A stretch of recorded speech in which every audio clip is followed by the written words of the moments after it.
This is the gospel of Jesus Christ according to Luke, the 14th chapter. Now large crowds were traveling with Jesus, and he turned and said to them, "Whoever comes to me and does not hate father and mother, wife and children, brothers and sisters, yes, even life itself, cannot be my disciple. Whoever does not carry the cross and follow me cannot be my disciple.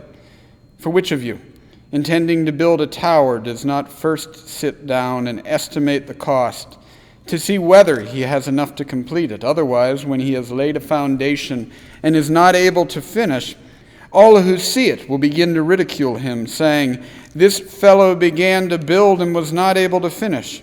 Or what king, going out to wage war against another king, will not sit down first and consider whether he is able with 10,000 to oppose the one who comes against him with 20,000? If he cannot, then while the other is still far away, he sends a delegation and asks for the terms of peace. So therefore none of you can become my disciple if you do not give up all your possessions." This is the gospel of the Lord. Praise to you, O Christ. So in case we are missing what Jesus is saying, he's not just telling them about the cost of discipleship. He is doing that. He is saying that discipleship will cost you your life. But he's also saying that an informed disciple knows that ahead of time. An informed disciple isn't baited in with a flashy program only to be surprised later when their life is demanded of them.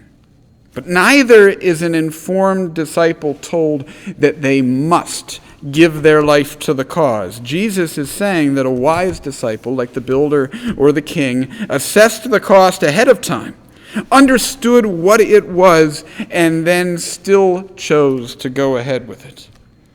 If we assume that the mission of the church is to make disciples, and Matthew 28 seems to suggest that that's as good an assumption as any other, then this has some serious implications for what we do. I mean, imagine if that's what we led with to people that are new to the church. I mean, you're going to have to place this above all other things. If you do this, it will cost you all of your important relationships. If you do this, it will cost you all of your possessions. It will cost you even your life if you do this. Because if we think about what Jesus is saying about the builder or the king, they have full right to decide that the cost is too high, that this is more than they can or are willing to give. That's their right. When Jesus says, "Whoever does not carry the cross and follow me cannot be my disciple," this isn't about forcing the cross onto others' backs. This is about who is willing to pick it up. This is about who understands what the cross means. Sacrifice and death, and still chooses to carry it. A disciple picks it up knowing this is how I die, knowing this is going to be a painful death, and still chooses of their own free will to pick it up. That has implications for business as usual within the church. That means that the bait and switch of a shiny program or social club activity that never mentions the expectations, that's a misrepresentation of what discipleship will demand. But the hellfire threats of, "And God said you must," that is a misrepresentation of what God demands. You see, this means there is no stick or carrot. We can neither entice nor threaten someone into it. Discipleship will cost you everything, and there's absolutely no obligation to pay it. It's a hard sell.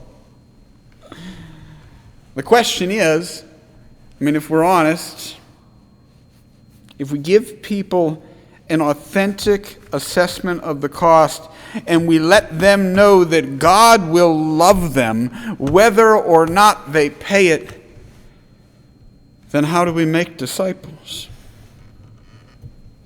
There's really only one way as far as I see it. We become disciples. We follow Jesus when he goes to the cross. We follow his example of sacrifice for others. And somehow that works. I have a colleague who I consider to be a bit of a mentor, who is fond of saying that the early church grew solely because they took care of their poor. I mean, Peter and Paul's grand preaching about the nature of Christ was well and good, but people saw the work of the 7 that were set aside to wait on tables. And in a world in which worshiping any god was acceptable, in a world in which threats about "and God says" would be met with "and my God says," in a world that saw a very human and vulnerable Jesus die right in front of them. In that world, they saw his followers taking care of one another. They saw his followers giving to one another without question of who was deserving or what was fair. I mean, there was no return or an investment for what you gave to follow the way of Jesus, but people still wanted to be a part of it. It didn't make sense for an individual. I mean, you gave everything you had and were offered nothing in return. When you assess the cost versus benefit as an individual, it's a no-brainer. It's not worth it, but in aggregate, as a whole, it's something different. I think discipleship is like one of those pictures made of dots or smaller pictures that you can't see what it is up close. You need to back up. See, up close, as an individual, this is all about giving without receiving. It's an affront to everything we would call fair. It's a cross that leads to death, but back up. From a bird's eye view, it's a vision of a better world. In this world, widows and orphans are cared for. In this world, anyone in need can take without having to give justification or feel shame. In this world, anyone who can help can rejoice in having that ability and not lord it over those who need it. It is a death that leads to life. That's what it means to follow Jesus, to be a disciple. There is no reward for our faith. Grace is free. There is only sacrifice. There's only death. And that message was somehow appealing. It's what the church was built upon in the days before Constantine formed it into a tool of empire. Sacrifice and death is what they were offering, and people chose it. They chose it without coercion. They chose it without glittery programs. Sacrifice just for the sake of another was enough. I like to think it still is. In a world that seems to think the only good reason to carry a cross is to use it to beat those we disagree with over the head. In a world that seems to think the right of ownership, of property, of labor, status, or anything really, that right is somehow ordained by God, inalienable. In this world, I like to think at a movement in which the followers lay down our claim to all of that is still appealing. I like to think it is such a better vision of what the world can be that by comparison we can't help but hate our status, our position, even our identity that must be allowed to die for us to be part of it. I like to think that.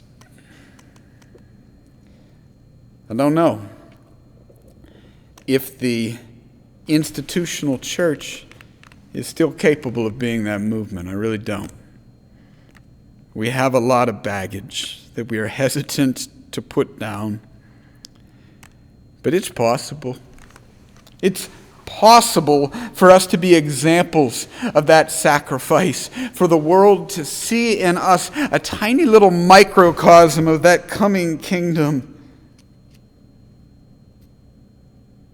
Whether or not we do it, though. That's still what Jesus is doing. That's where Jesus is going. If we don't follow, it doesn't matter what our buildings look like. We're not really the church. We're not really his disciples. But we are free, all of us, to estimate the costs, make our own decisions. Is it worth it? So that freedom, that lack of coercion, that's kind of one of the main differences between the kingdom of God and the reign of empire. So let me state this again. The cost of being part of that world, it's your life. It's all of our possessions. It's everything we would call our own.